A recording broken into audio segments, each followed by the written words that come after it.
नमस्कार, मैं हूं पवन त्यागी। उद्धव ठाकरे की मुश्किलें बढ़ने वाली हैं क्योंकि उनके पूर्व मंत्री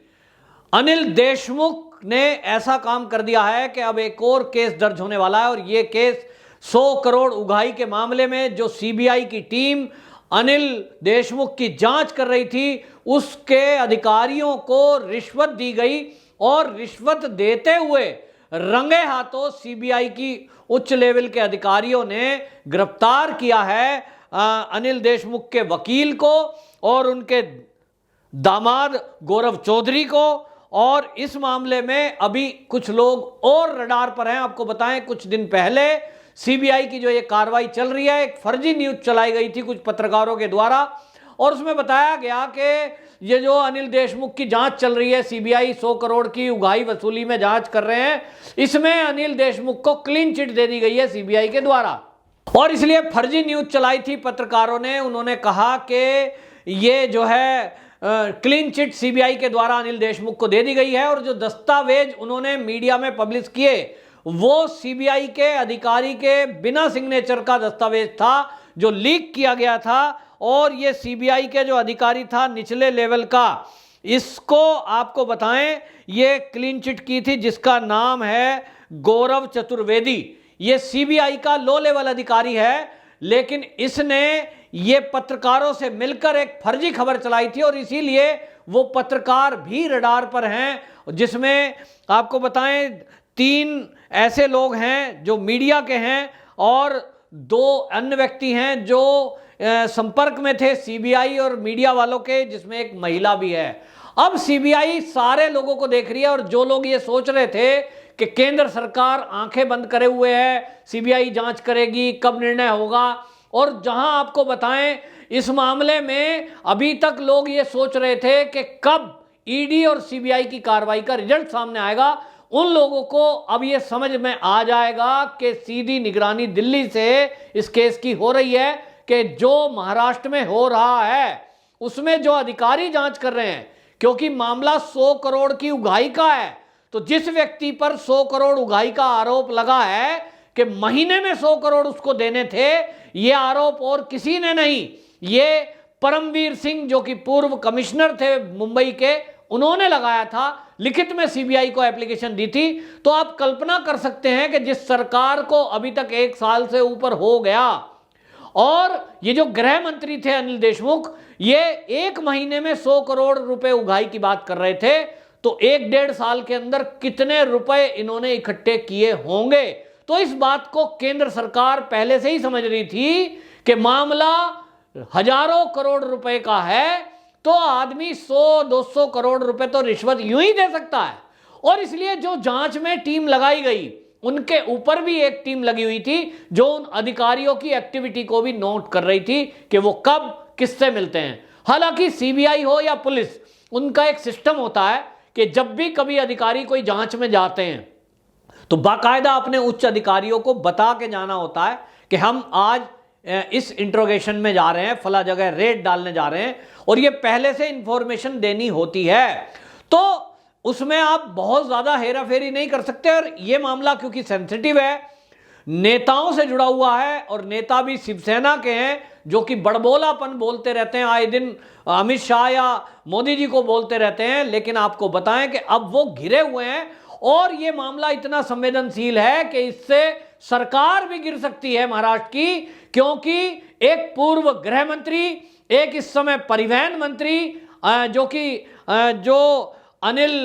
देशमुख है पूर्व गृह मंत्री, और अनिल परब हैं जो कि परिवहन मंत्री हैं, वो भी फंसे हुए हैं और उन पर भी आरोप एपीआई सचिन वजय ने लगाया है। उसको लेकर भी जो टीम जांच कर रही थी ईडी, तो वो ईडी पे सहयोग जांच में नहीं कर रहे थे, जिसको लेकर अभी बताएं कि महाराष्ट्र के राज्यपाल ने बाकायदा लोकायुक्त को वो जांच ट्रांसफर की है। यानी सरकार किसी भी केस में ढिलाई नहीं करना चाहती, चाहे वो सीबीआई की जांच हो, चाहे वो ईडी की जांच हो। और आपको ये भी ध्यान होगा कि वहां एनसीबी भी जांच में लगी हुई है। सुशांत सिंह राजपूत की हत्या के मामले में ये जांच चल रही थी ये लेकर के कि इसके तार कहां तक जुड़े हुए हैं। क्यों नहीं महाराष्ट्र की पुलिस ने उन नशेड़ियों के ऊपर कार्रवाई की जो ये नशे का कारोबार करते हैं। तीनों मामलों में करोड़ों रुपए के लेन देन का मामला है। तो केंद्र सरकार इस समय इस सतर्कता से इस जांच को देख रही थी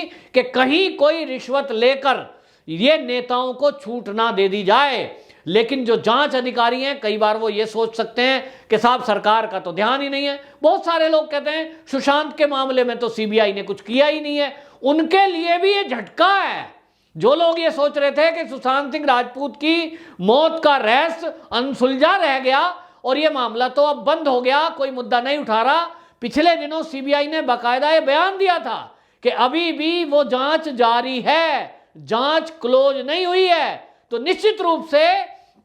जो बात बीजेपी के नेता कहते आए हैं, चाहे वो किरीट सोमैया हो, चाहे वो पूर्व मुख्यमंत्री देवेंद्र फडणवीस हो,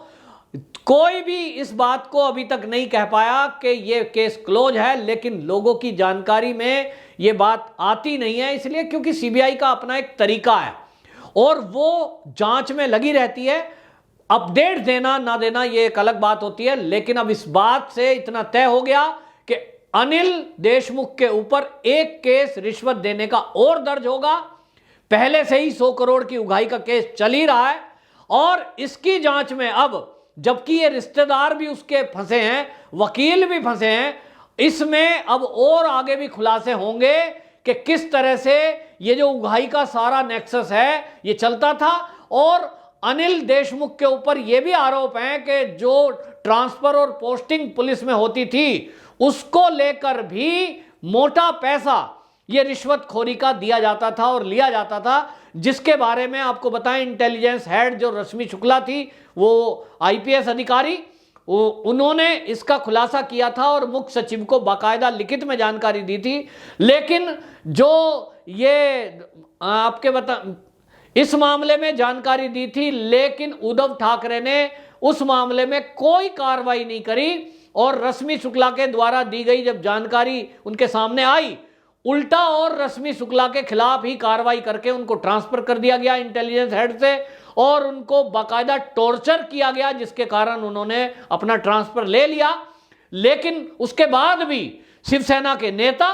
रश्मि शुक्ला को, जो कि एक आईपीएस अधिकारी है, उसको डराने और धमकाने का काम कर रहे थे और कह रहे थे कि हम उनके खिलाफ कार्रवाई करेंगे, बाकायदा उसके खिलाफ हम जांच कराएंगे कि ऐसा उन्होंने आरोप क्यों लगाया, बातें लीक क्यों की। क्योंकि आपको पता होगा कि पूर्व मुख्यमंत्री देवेंद्र फडणवीस ने बाकायदा एक पेन ड्राइव केंद्रीय मंत्री को सौंपी थी जांच के लिए और उन्होंने कहा था कि मेरी जो वार्ता हुई है जब मैं मुख्यमंत्री था, मेरे संज्ञान में ये बातें आई थी और कि कुछ घोटाला घपला चल रहा है, तो ये जो रिकॉर्डिंग है ये मैं सौंपने जा रहा हूं केंद्र के गृह मंत्रालय को। तो उस समय ये शिवसेना ने विवाद बनाया था कि कोई अधिकारियों की बात ये सार्वजनिक कैसे हुई, देवेंद्र फडणवीस पे बात ये कैसे पहुंची और हम इसकी जांच करेंगे, इसमें कार्रवाई करेंगे। शिवसेना के पास एक ही हथियार है कि हम केस दर्ज करेंगे, पुलिस का दुरुपयोग करेंगे और जो इनके खिलाफ आवाज उठाएगा उसका मुंह बंद करने की कोशिश करेंगे। जैसा इन्होंने मीडिया का भी मुंह बंद करने के लिए कई मीडिया कर्मियों पे कार्रवाई की थी, रिपब्लिक के खिलाफ भी कार्रवाई की थी, कई सारे पत्रकारों को फर्जी केस लगाकर जेल में डाल दिया था और इसके कारण आज आप देखते हैं कि इनके विरुद्ध कोई मीडिया बोलता नहीं है, सब मौन रहते हैं क्योंकि जानते हैं कि गुंडागर्दी इस कदर है कि ये उसके घर में जाके भी पीट सकते हैं, फर्जी केस लगाकर बंद कर सकते हैं जेल के अंदर। लेकिन आपको बताएं कि अब मुसीबतें बढ़ गई हैं। निश्चित रूप से जब अब ये अनिल देशमुख के ऊपर कार्रवाई होगी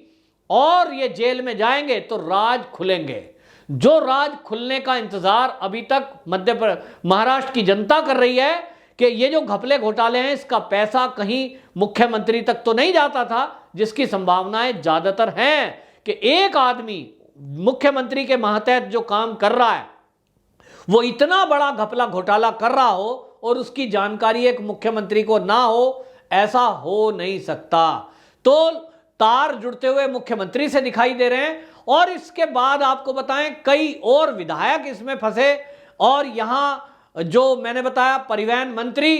अनिल परब भी फंसते हुए दिखाई दे रहे हैं। तो एक घपले घोटाले की सरकार महाराष्ट्र में चल रही है। इसको लेकर आपको बताएं, जो शरद पवार हैं उनकी भी कई बार टिप्पणी आई, और जैसा कि वो मोदी जी या अमित शाह से मिले थे तो एक कयास लगाए जा रहे थे कि कहीं ना कहीं वो अपने को पाक साफ दिखाने के लिए इस सरकार से समर्थन वापस ले सकते हैं, ये बताने और जताने के लिए कि मैं इनके भ्रष्टाचार में शामिल नहीं हूं। तो एक बार फिर से ये सुगबुगाहट महाराष्ट्र की राजनीति में हो गई है कि क्या अब महाराष्ट्र के ये जो मंत्री हैं, ये जो बड़े चेहरे हैं और उद्धव ठाकरे के खासम खास नेता हैं, अब ये जेल जाने की तैयारी में हैं। और इसको लेकर जो ये कार्रवाई चल रही है, निश्चित रूप से अब महाराष्ट्र की जनता ये देख रही है कि आगे आने वाला बीएमसी का चुनाव, उस पर निश्चित रूप से इस घटना का भी प्रभाव पड़ेगा कि एक तरफ तो ये कहते हैं कि हमारा भ्रष्टाचार से कोई लेना देना नहीं है, अनिल परब का भी बयान आया, संजय राउत का भी बयान आया, उद्धव ठाकरे का भी ये बयान था कि हमारे नेताओं पे ये आरोप फर्जी हैं और हम जो परमवीर सिंह है पूर्व कमिश्नर, इन पर हम कार्रवाई करेंगे, ये आरोप झूठे हैं। यदि ये 100 करोड़ की उगाही का आरोप झूठा है तो फिर रिश्वत देने की कोशिश क्यों की? सीबीआई के अधिकारी जो जांच में लगे थे वो जांच करते रहते और अपनी रिपोर्ट प्रस्तुत करते, लेकिन उनको रिश्वत दी गई है, इसका मतलब कहीं ना कहीं अनिल देशमुख फंसते हुए दिख रहे थे अपने आप को और वो दोषी हैं। अब एक और मामला ऐड हो गया है तो निश्चित रूप से अनिल देशमुख की मुसीबतें बढ़ी हैं और निश्चित रूप से इसका फर्क महाराष्ट्र की सरकार पर पड़ेगा, उद्धव ठाकरे पर भी पड़ेगा, सरकार भी गिर सकती है। वंदे मातरम।